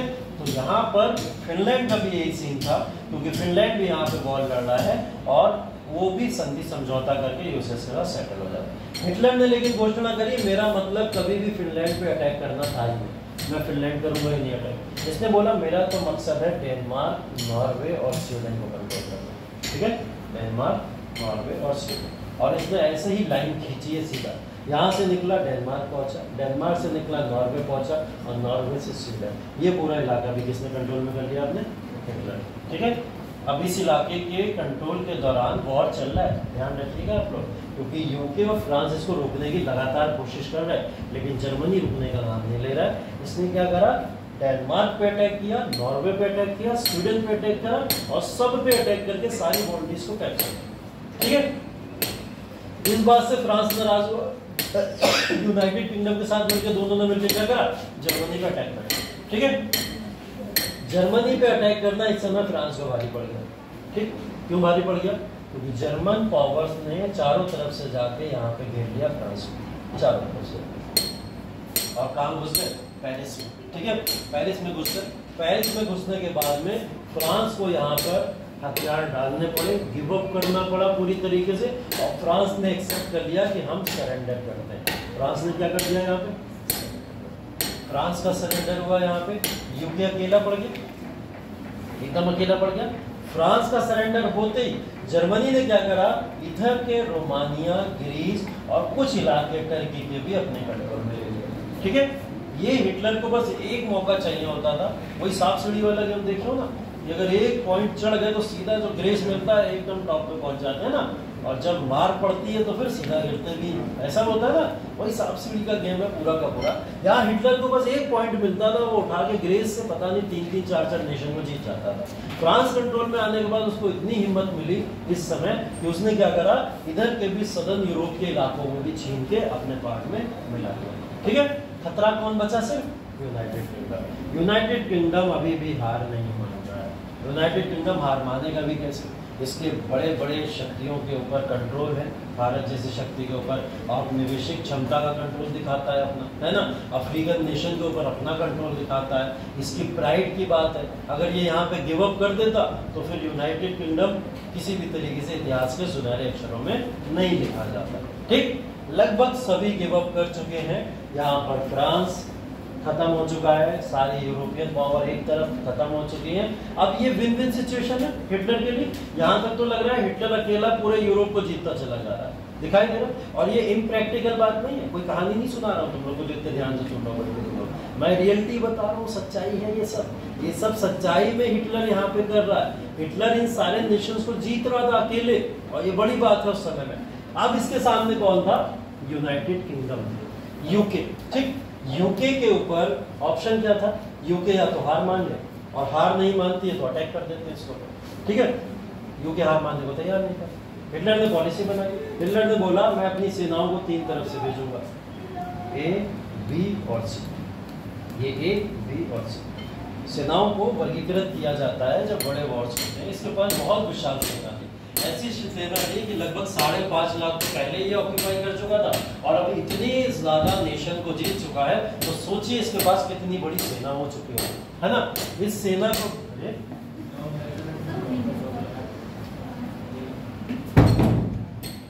इस सेना को जीतने के बाद में जर्मनी के पास में अब यहाँ पर अनलिमिटेड पावर्स थी। ठीक है, यूके के एरिया को कंट्रोल करने के लिए इन्होंने उसी रणनीति का सहारा लिया। इन्होंने अपनी फोर्स को 3 पार्ट में डिवाइड किया। बोले एक लोग यहाँ से अटैक करेंगे, एक लोग यहाँ से अटैक करेंगे, और कुछ लोग यहाँ बीच से अटैक करेंगे। ठीक है, ये जो बीच का इलाका है ना, ये वाला इलाका, ये बहुत घने फॉरेस्ट का इलाका है। इतने घने फॉरेस्ट का इलाका है कि 1-1, 2-2 लाख की सेना भी इसमें घुसने से डरा करते थे, क्योंकि काफी गहरे जंगल थे, और उन गहरे जंगलों में काफी अंधेरा और काफी खूंखार जानवर रहते थे, तो सेना एंटर नहीं करना चाहते। ब्रिटेन ने सोचा भी नहीं था ऐसा कि यहाँ से ये एंटर भी करेंगे। ठीक है, लेकिन इसने अपनी सेनाओं को 3 तरीके से भेजा। ब्रिटेन ने भी अपनी सेना लगा के रखी थी। ए साइड वाले लोग जो थे ब्रिटेन की इस वाली सेना से लड़ रहे थे, बी साइड वाले जो लोग, सी साइड वाले जो लोग थे वो ब्रिटेन की इन वाली सेना से लड़ रहे थे। दोनों तरफ से यूके ने इन सेनाओं को कंट्रोल कर लिया। बोले ए साइड वाले कंट्रोल में है, सी साइड वाले कंट्रोल में। अचानक से यहाँ से बी साइड वाले लोग घुसते चले गए जंगलों में से। ठीक है, और जंगलों में से घुसते हुए वो यूके के अंदर घुस गए, यूनाइटेड किंगडम में घुस गए, ब्रिटेन की टेरिटरी में घुस चुके थे। ब्रिटेन की टेरिटरी में घुसने के बाद में इन्होंने क्या करा, यहाँ पे यूके के पास में अब क्या ऑप्शन था? गिव अप कर देना। इधर से भी यहाँ से लड़ रहे, और यहाँ से लड़ना है, दोनों तरफ संभाल है, लेकिन तीसरी जो पावर बीच में घुसी उसके पास तो सेना ही नहीं है संभालने को, वो तो सीधा कहाँ आ रही है, राजा की तरफ आ रही है ना। शतरंज खेले हो कोई खेला शतरंज यहाँ पे? खेले हो शतरंज कभी? तो शतरंज के अंदर जब राजा अकेला बचा होता है ना बीच में बैठा हुआ, तो चेक एंड मेट करना आसान होता है, उसको हरा देना आसान होता है। दोनों तरफ से सेनाओं को, शतरंज की खेल को जीतने का तरीका यही है, इधर से घेरो, इधर से घेरो, बीच में अपना कोई ना कोई सिपाही ऐसा छोड़ दो जो एक सिपाही जाके राजा को मार देता है। ठीक है, बहुत बड़ी बात होती है सिपाही राजा को मार दे शतरंज की खेल। और यहाँ ऐसे ही हो रहा है, यहाँ पे राजा अकेला बैठा हुआ है, सिपाहियों का अटैक हो जाता है। अब मैं अगर बात करूं, मैंने कहा था आपसे ये बात जरूर याद रखिएगा, बीच में सी है, समुद्र का इलाका है, और जब समुद्र का इलाका होगा तो लैंड पे वॉर नहीं होता है, इसके वॉर होगा हवा में वॉर होगा, रॉकेट्स होंगे, एरोप्लेन्स होंगे, हवाई जहाज होंगे, हवाई हमले होंगे। तो यहाँ पे जितने भी हमले आप देख रहे हो ना, हवाई हमले थे। ठीक है, छोटे छोटे प्लेन बना बना के यहाँ पर जर्मनी ने भेजना शुरू करे, किसके ऊपर? इस पूरे यूके के ऊपर। ऐसा माना जाता है 1130 की संख्या थी, अप्रोक्स बता रहा हूँ मैं, एग्जैक्ट डेटा नहीं है, अप्रोक्स 1130 की संख्या थी इनके पास में जो हवाई हमले करने के लिए तैयार थे। ब्रिटेन के पास में कितनी थी? मात्र 650 की संख्या। कोई मुकाबला है? नहीं। 1150 एक तरफ 650 है ना, वो भी दो पार्ट में बढ़ गए, एक इधर बढ़ गए और एक इधर बढ़ गए, वो दोनों इन दोनों से निपटे या यहाँ पे निपटे। ठीक है, इसके बावजूद इन सेनाओं ने हिम्मत दिखाई, और हिम्मत दिखाते हुए कुछ लोग यहाँ से और कुछ लोग यहाँ से सीधे भागते हुए राजा को बचाने आए। और राजा को बचाने के तहत इन्होंने इन 1130 में से लगभग 150 लोगों को मार गिराया। कितने? 150 लोगों को। बल्कि ब्रिटेन की कुछ यहाँ पे जो लॉस हुए थे वो मात्र 29 ही लॉस यहाँ पे ब्रिटेन के दिखाई देते हैं। तो वहाँ उन्होंने ब्रिटेन ने कितनों को मार गिराया? 150 लोगों को। और यहाँ ने कितनों को गिरा पाए? 29 को। ठीक है, अभी तो हम देख रहे हैं कि कोई बड़ा यहाँ पर हमें एक वो नहीं दिखाई दे रहा है कि यूके जीत भी सकता है इस वॉर के अंदर, क्योंकि साफ तौर पर ब्रिटेन के जो यहाँ पे देखो राजा फंस चुके थे, प्राइम मिनिस्टर यहाँ फंस चुके हैं पूरी तरीके से, और जर्मनी इस वॉर को जीतने वाला, अप्रोक्स जीतने वाला था पूरी तरीके से। ठीक है, लेकिन हवाई हमले जब स्टार्ट हुए, उन हवाई हमलों में से 150 हवाई हमलों को यहाँ पर पूरी तरीके से बर्बाद कर दिया किसने? ब्रिटेन ने। ब्रिटेन ऐसा क्यों कर पाया? अब फिर से यहाँ पे आओ, यूक्रेन और यूएसएसआर या रशिया बोलो, रशिया लगातार यूक्रेन के ऊपर अटैक कर रहा है। ठीक है, रशिया के पास तो सब कुछ, वो क्यों अटैक कर रहा है? यूक्रेन की बाउंड्री को छीनने के लिए। लेकिन यूक्रेन के पास में कुछ नहीं, इसके पास क्या खोने के लिए कुछ है? इसी को तो बचाना है इसे, तो इसके पास खोने के लिए समय कुछ नहीं होता। और जिसके पास खोने के लिए कुछ नहीं होता ना, वो अपनी आक्रमणता के हिसाब से लड़ता है, और फिर वो एट एनी हाउ या तो मारे जाएंगे या जीतेंगे, वैसी वाली बात होती है। यूक्रेन के अंदर ये वॉर आप एग्जाम्पल के तौर पर देखते हैं, यूके के सामने यही प्रॉब्लम आ गई थी, या तो यूके आज खत्म, या तो फिर हम जर्मनी को यहाँ पर रोकते रहेंगे। और इन्होंने 150 हमले यहाँ विनाश करके उनका जर्मनी को रोक दिया। जर्मनी के जब 150 यहाँ पे लोग मारे गए, 150 यहाँ पे हवाई हमले खराब हो गए, तो उसने क्या करा? जर्मनी ने वापस से अपनी शक्तियों को रखा, क्योंकि इसको ये भी डर था कि मेरी अगर आर्मी मारी जाने लगी, इतने बड़ी लेवल पे अगर यहाँ पर नुकसान होना शुरू हो गया, तो अभी तो यूरोप का, यूके का हिस्सा मैंने सोचा है, इससे तो बहुत बड़े बड़े इलाके मुझे आगे कैप्चर भी करना। तो इन्हें क्या करा? यूके को छोड़ दिया, यहाँ पे यूनाइटेड किंगडम को छोड़ के चला आया। अब ये देखिए, अभी तक यहाँ पूरे के पूरे माहौल में आपको एक चीज दिखाई दे रही है कि अगर ये वॉर हिटलर इस समय रोक देता, तो क्या हिटलर यहाँ विजेता घोषित हो जाता? बहुत क्लियर सी सिचुएशन है। ठीक है, ब्रिटेन के अंदर भी एक ड्रॉबैक जरूर मिला उसे, लेकिन ऐसा नहीं है कि वो वहां पे अभी अटैक करने में सक्षम नहीं, सिर्फ ब्रिटेन ने उसे रोका है। ऐसा नहीं है कि ब्रिटेन जीत गया है, वो ब्रिटेन ने उसे रोक दिया। रोकने के बाद में जर्मनी अपनी मर्जी से, हिटलर अपनी मर्जी से कहाँ चला आया? वापस जर्मनी में चला आया। ठीक, यहाँ तक की कहानी के बाद में अब हिटलर पगला जाता है। यहाँ तक तो सब अच्छा चल रहा है, सब बढ़िया, सब कुछ हिटलर के फेवर में जा रहा है। हिटलर ने क्या बोला? हिटलर बोला ज्यादा कूद रहा है यूनाइटेड किंगडम, इसको समझाना पड़ेगा किसी न किसी तरह। ठीक है, इसने क्या करा? इसने उठा के यूएसएसआर पे हमला कर दिया। ठीक है, इस पर हमला कर दिया यूएसएसआर। गलती किसकी? यूके की। झेलेगा कौन? यूएसएसआर। ठीक है, इसमें यूएसएसआर ने क्या बिगाड़ा था, है ना? वो अमीन देखा ना, मेरे को खाया थोड़ा, है ना? वही है। यूएसएसआर की इसमें कोई गलती नहीं। यूएसएसआर तो तुम्हारे साथ दोस्ती समझौता करे बैठा हुआ है ना? और तुम जाके उसी को पर अटैक करे दे रहे हो। क्या ये बताओ मुझे, जर्मनी के पास इस पूरे यूरोप में इस समय कोई इलाका बचा था जिसको वो ना जीता हो?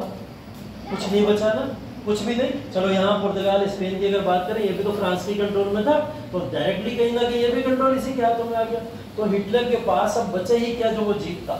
सिर्फ यूके तो बचा था। तो अब उसे ये भी तो दिखाना है अपना शक्ति प्रदर्शन कि भाई मैं हारा नहीं हूँ यूके से, और अभी देखो मैं रशिया को जीत के दिखाता हूँ। इसने क्या करा, सबसे बड़े हाथी के ऊपर दांव लगा दिया। यूएसएसआर छोटी शक्ति थोड़ी, बहुत बड़ी शक्ति है। ये तो देखने में इतनी बड़ी लग रही है आपको, है ना?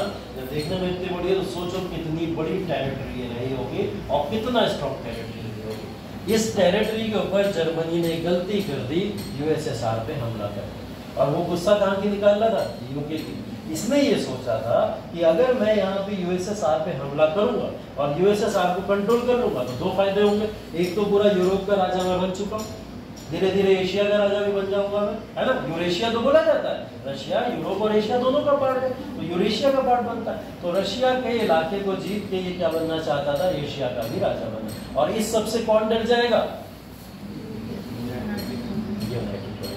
बोले अभी तक तो जो शक्तियां मैंने जीती, लग रहा है यूके इससे डरा नहीं, अब लग रहा बड़े हाथी का शिकार करना पड़ेगा, तब डरेगा ये। तो इन्होंने क्या करा? अटैक किसके ऊपर कर दिया? रशिया के ऊपर, यूएसएसआर के ऊपर।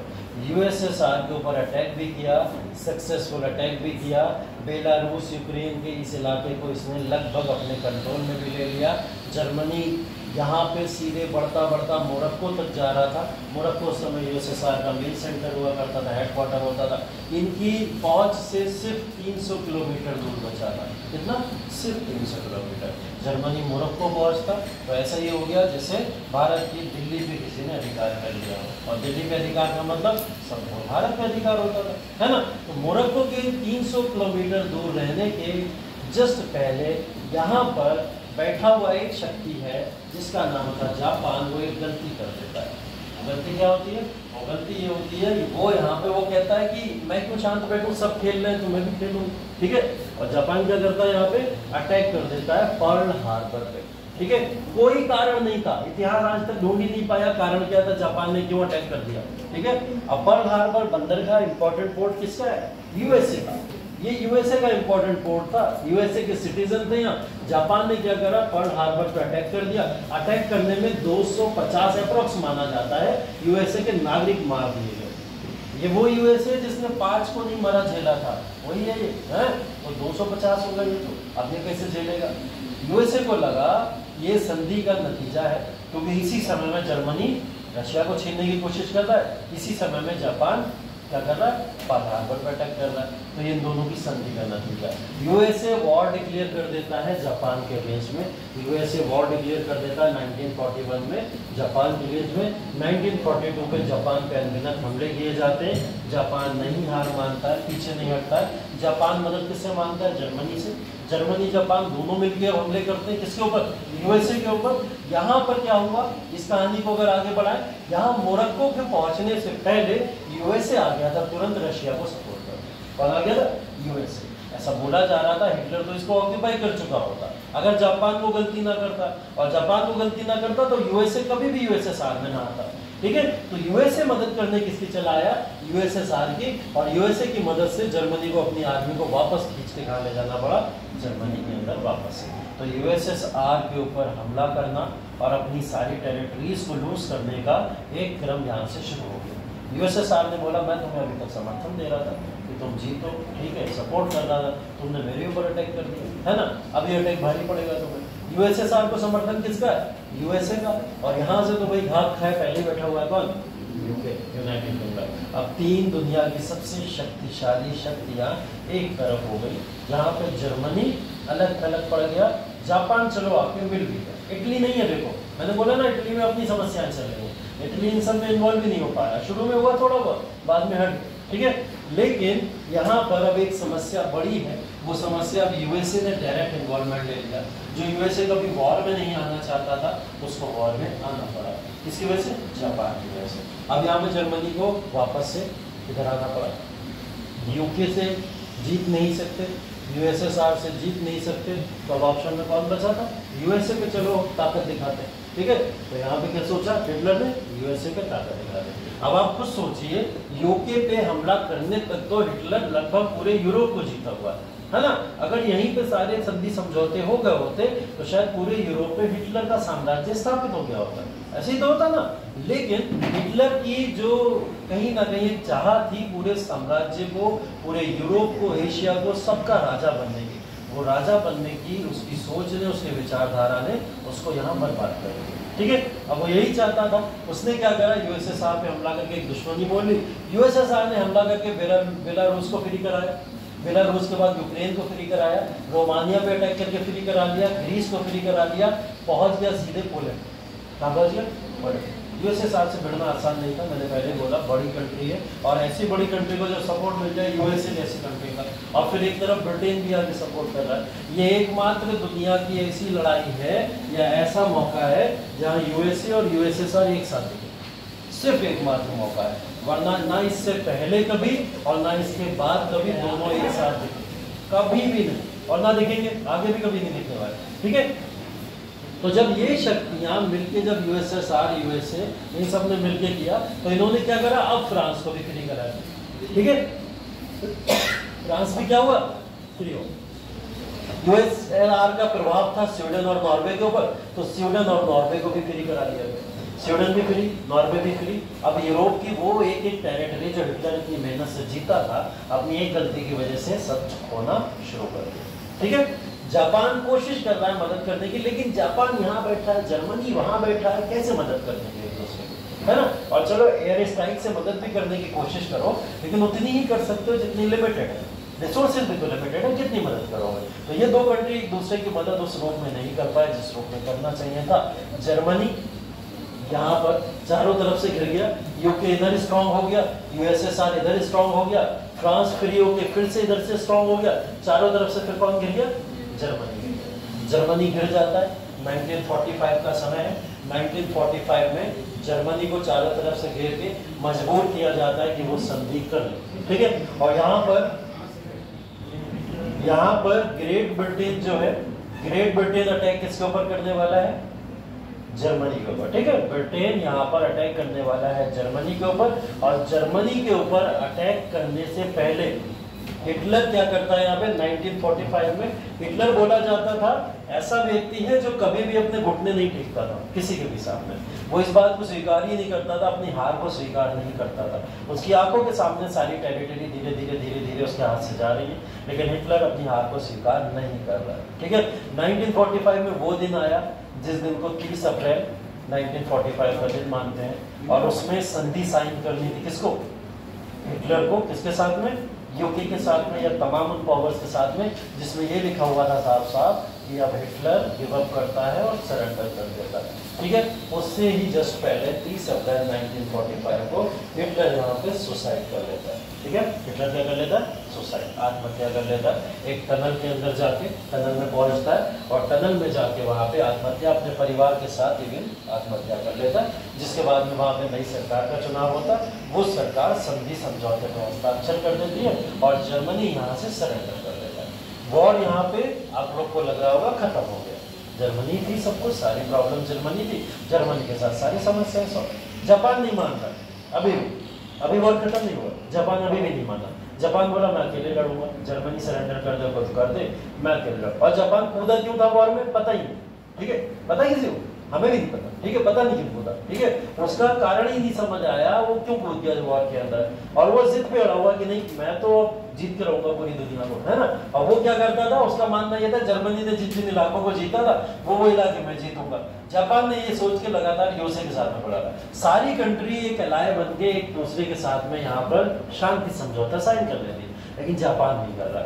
यूएसए को मजबूरन क्या करना पड़ा, यहाँ पे 1942 में पहली बार यहाँ पर न्यूक्लियर बॉम्ब्स की शुरुआत हुई थी। 1942 अप्रॉक्स का इलाका है, और उस समय में इसमें न्यूक्लियर बॉम्ब्स बनना शुरू हुए थे, नए न्यूक्लियर बॉम्ब। तो यहाँ पर यूएसए ने सोचा जो नहीं मान रहा चलो उसी पर ट्राई करके देख लेते हैं, एक्सपेरिमेंट भी हो जाएगा, परीक्षण भी हो जाएगा कि ये भाई कितने प्रभावी है।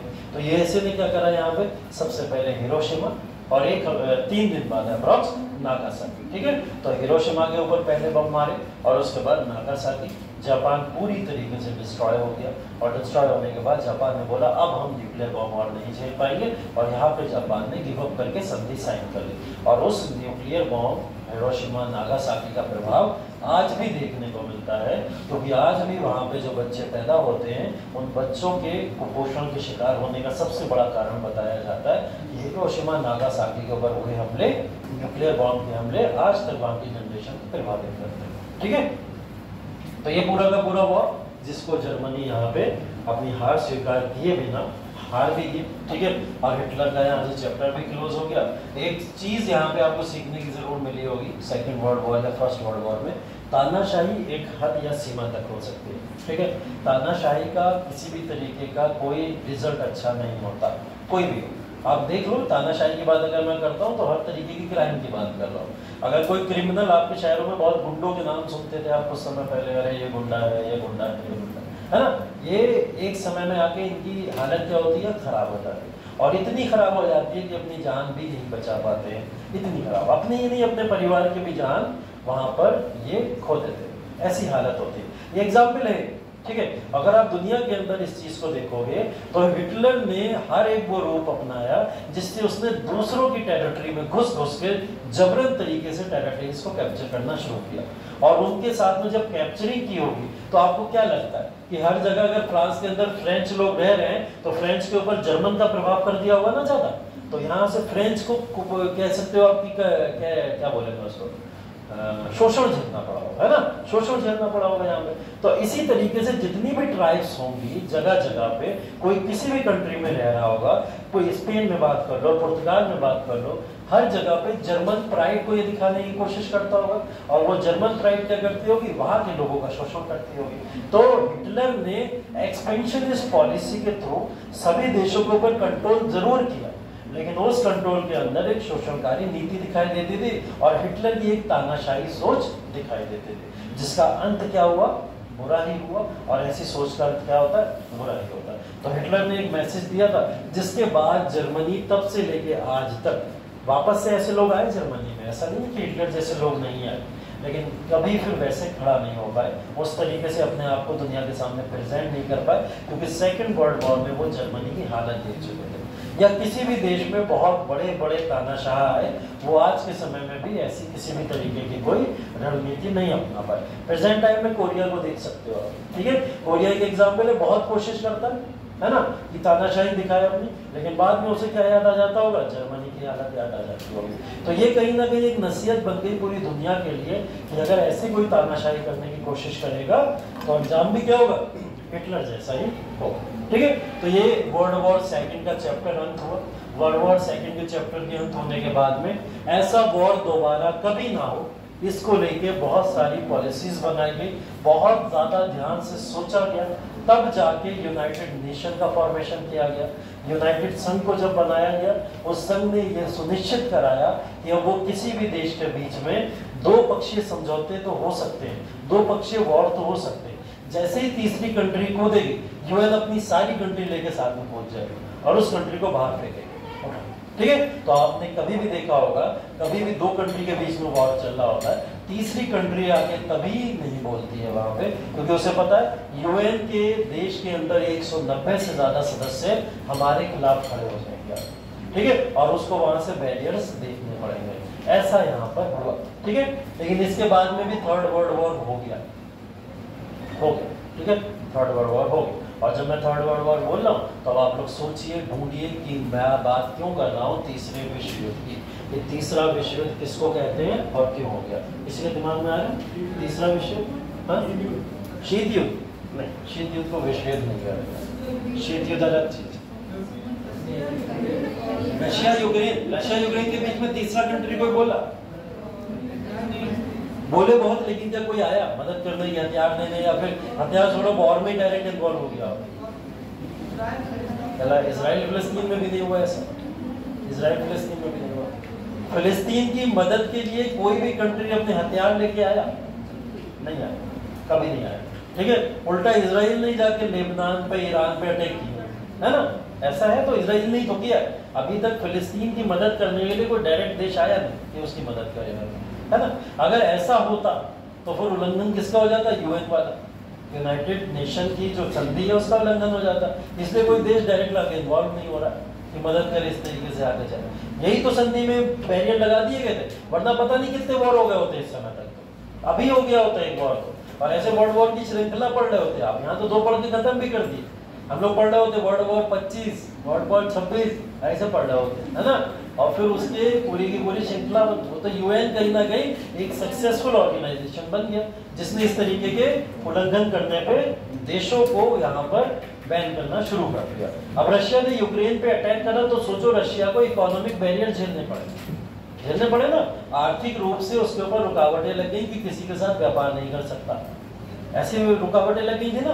तो क्यों लग गई थी? क्योंकि यूएन ने ऐसी संधि ही बना दी है कि अगर तुम किसी पे अटैक करके उसको कैप्चर करने की भी कोशिश करोगे ना, तब भी तुम्हें वो संधि को झेलना पड़ेगा। तो अब नेशन बहुत कोशिश नहीं करते हैं ऐसा कुछ करने की, ठीक है, ये मेन कारण है। तीसरा वर्ल्ड वॉर किसको कहते हैं, सोच के बताइए, और किसी को कुछ याद हो कि तीसरा वर्ल्ड वॉर दुनिया के अंदर हुआ और किसको बोला जाता? अभी हाँ नहीं, मैं हथियारें चलने की बात हो रही है भाई, यहाँ तो दिमाग चल रहा है, आइडियोलॉजिकल लड़ाई की बात नहीं कर रहा हूँ, ना इकोनॉमिक फाइट की बात कर रहा हूँ। इसी तरीके से मैं बात कर रहा हूँ जिस तरीके से वर्ल्ड वॉर 1 हुआ, जिस तरीके से वर्ल्ड वॉर 2 हुआ, उसी तरीके से वर्ल्ड वॉर 3 हुआ। तीसरा विश्व युद्ध भी सेम ऐसे हुआ जैसे ये आप 2 पढ़ के आए, ठीक? नहीं याद आ रहा? मैं बताऊंगा क्यों बताऊंगा, जब सिलेबस में ही नहीं है तो क्यों बताऊंगा। तीसरा वर्ड वॉर ढूंढ के आओ जरा घर में अपने, घर में ढूंढ के आओ, मतलब घर का युद्ध नहीं बात करता, घर में बैठ के इंटरनेट पर सर्च करना, एक बार ढूंढना कि तीसरा विश्व युद्ध हम किसको कहते हैं, और एक बार जब मिल जाए तब मुझे बताना। हाँ किसको?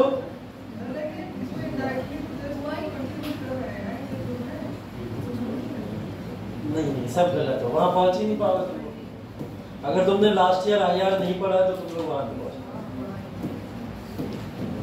या किसी ने भी IR नहीं पढ़ा है वो नहीं पहुंच पाया।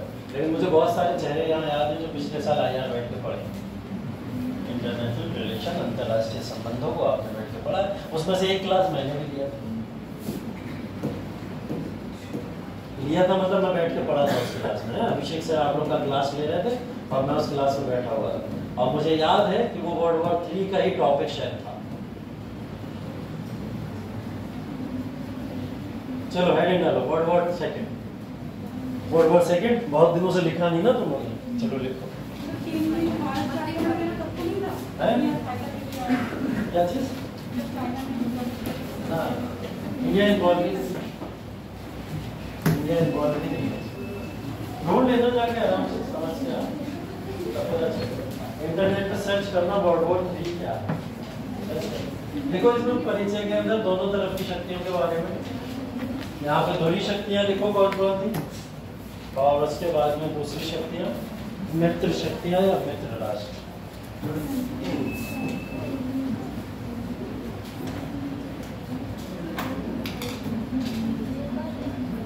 कर लिया? अरे नाम लिखना है, ये सब नहीं लिखना है, इंटरनल नहीं लिखना है, बस एक तरफ लिखो मित्र शक्तियाँ, सॉरी ध्रुवी शक्तियाँ, और दूसरी तरफ लिखो मित्र राष्ट्र, बस ऐसे करके दोनों पावर्स लिख लो, डिवीजन लिख लो। बस चार्ट बनाना चाहो तो ऐसे ही बना लो, जिससे आप लोग साइड में USSR लिख सकते हो कि पहले इधर ना होगा बाद में इधर चला गया होगा, ठीक है, ये आप मेंशन कर सकते हो।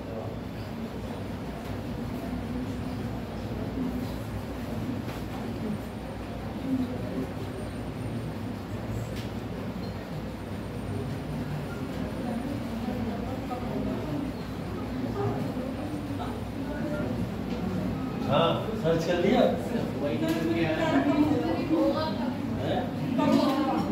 वो लिखा कब होगा, ऐसे ही मिलेगा,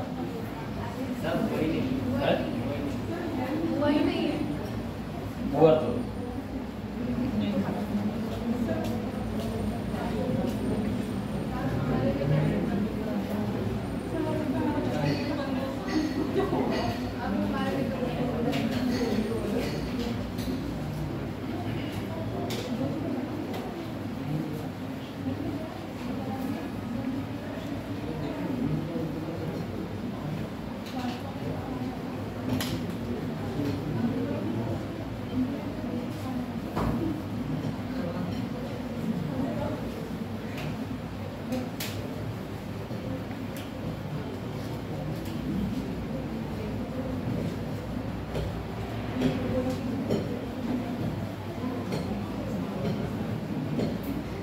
क्लियर हो? युद्ध के कारणों में लिखिए, अगले हेडिंग डालिए युद्ध के कारण, और कारणों में एक एक करके सारे कारण लिखिए। पहले लिखिए वर्साई की संधि। युद्ध के कारणों में पहला कारण वर्साई की संधि।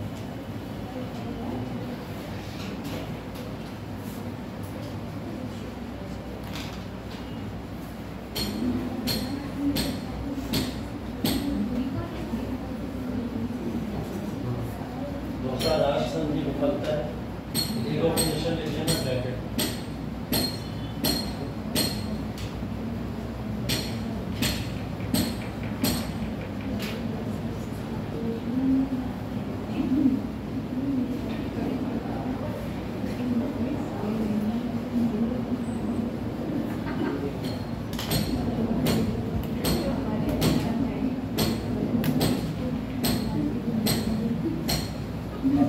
क्लासेस 10:30 से ही चलेंगी, कोई भी लोग किसी भी तरीके की दुविधा में ना आए, ठीक है?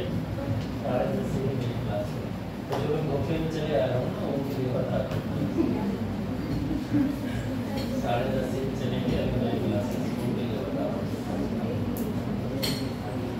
और जब कोई परिवर्तन होगा, चेंज होगा तो नोटिस आपके पास में आ जाएगा, तो उस परिवर्तन के हिसाब से आएंगे उस हिसाब से, लेकिन अभी 10:30 से ही मेरी क्लास है।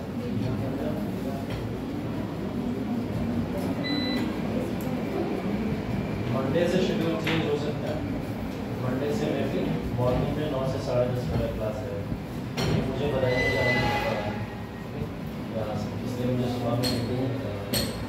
और अगर ऐसा पॉसिबल नहीं हो पाया कि मेरा 9 से 10:30 क्लास नहीं हो पाया, तो आपको एक लंबा गैप देखने को मिलेगा इतिहास की लेक्चर से, शायद इतिहास की कक्षाएँ करूँ, अगर ऐसा पॉसिबल है।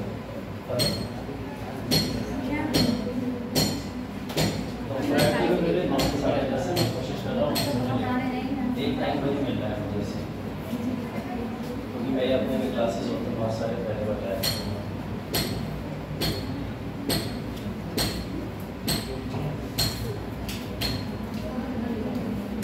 अगला पॉइंट लिखिए 1929 की महामंदी, इसको समझा देता हूँ, मैं ये भी बताया मैंने, और फिर फांसीवाद का होता है। 1929 की महामंदी और फांसीवाद का होता है, ये लिख लीजिए।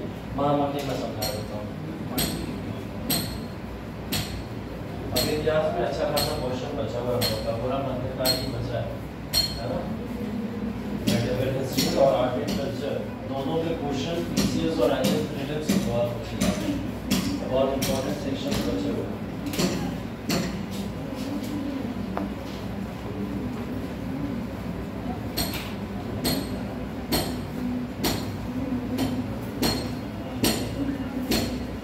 ठीक है, ये समझ लीजिए बस 1929 की जो महामंदी है ये अप्रोक्स 1930 का दशक है, और इस दशक में लगभग पूरे यूरोप में यहाँ पर महामंदी देखने को मिलेगी। ठीक है, महामंदी की बात करें तो इकोनॉमिक क्राइसिस चल रहा था लगभग पूरे विश्व के अंदर, इकोनॉमिक क्राइसिस चल रहा था पूरे विश्व में।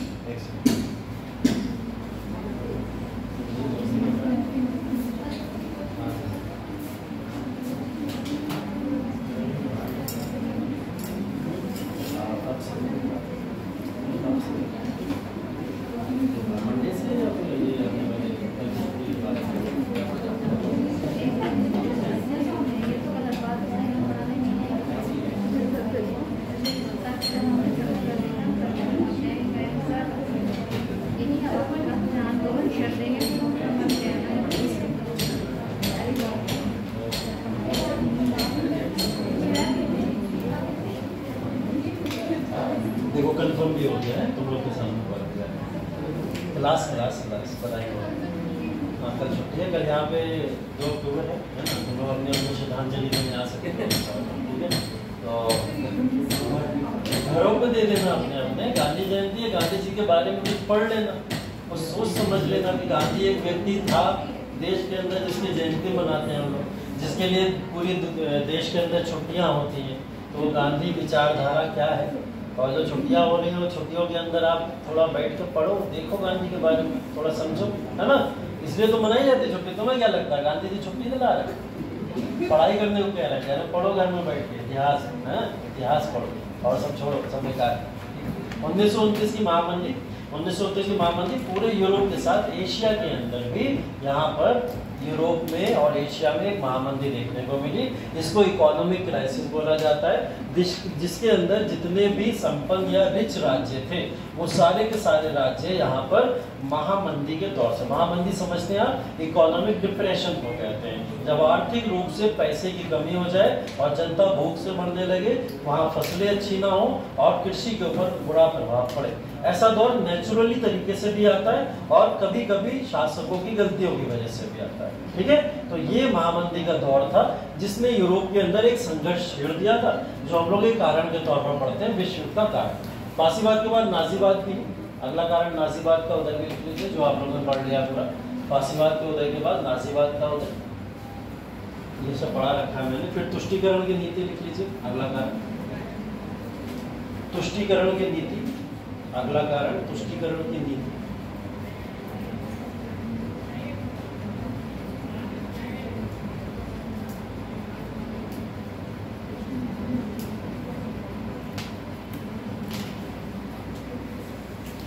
ठीक है, प्रमुख घटनाएं लिखिए, प्रमुख घटनाएं।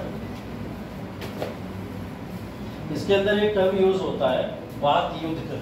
ठीक है, वाक युद्ध एक टर्म यूज होता है जिसको फोनी वॉर भी बोला जाता है। ये घटनाक्रम का ही एक पार्ट है। इसके अंदर ये हुआ था कि आपको याद होगा जब पोलैंड के ऊपर अटैक हुआ था, और पोलैंड को कैप्चर किसने कर लिया था? जर्मनी। तो जर्मनी जब पोलैंड को अटैक करके कैप्चर कर लेता है तो जर्मनी और यूरोप के अन्य नेशन के बीच में वॉर छिड़ जाता है ना। हम उसी को तो कहते हैं वर्ल्ड वॉर सेकेंड की शुरुआत हो गई, लेकिन एक्चुअल में उसको बोला जाता है फोनी वॉर। फोनी वॉर मतलब युद्ध की दिशा में ले जाने वाली लड़ाइयाँ, उसको क्या बोला जाता है? फोनी वॉर। इस समय युद्ध की दिशा में ले जाने वाली लड़ाइयाँ शुरू हो गई, ठीक है, वरना सिर्फ जर्मनी ब्रिटेन के घुस जाने से वर्ल्ड वॉर क्रिएट नहीं होगा, है ना। इसके बाद की श्रृंखला शुरू हुई जिससे वर्ल्ड वॉर शुरू हुआ था। एक्चुअल में वही माना जाता है कि पोलैंड के बाद से शुरू हुआ, लेकिन ये फोनी वॉर का पीरियड रहा। ठीक है, तो आप घटनाक्रम लिखिए इसकी प्रमुख घटनाएं, और प्रमुख घटनाओं को लिख लीजिए होमवर्क में। सब पढ़ाई दिया मैंने, बाकी होमवर्क में लिख के लाते। देखो प्रमुख घटना, वर्ल्ड वॉर सेकंड की प्रमुख घटना, अब ब्रैकेट में लिख लो HW।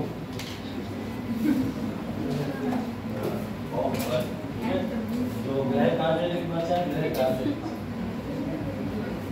और इसको घर से करके लेके आइएगा। सारी घटनाएं मैं पढ़ा चुका हूँ, आपको पता है कौन कौन सी घटनाएं कब कब हो।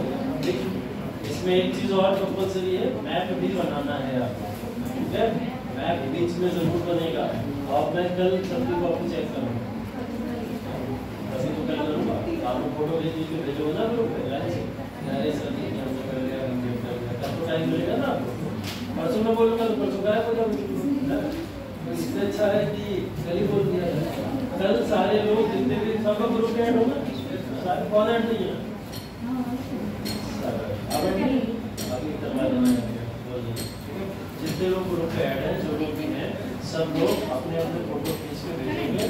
जब वो इवेंट्स लिख लेंगे अपने अपने, मतलब अपने नवंबर के फोटो खींच के, जब इवेंट लिख लेंगे, ठीक है, अपने अपने में भेजना। सबको देखा है, सबको मैं पहचान लूँगा। और ये एक आईडी थे जब कल जो वॉइस कॉल चली, कौन था वो? क्लास में नहीं आता एसएससी में सिलेक्शन हो गया, हो गया। क्या नाम है उसका? क्या नाम है? वो कलीम था। चलिए ठीक है, थैंक यू सो मच।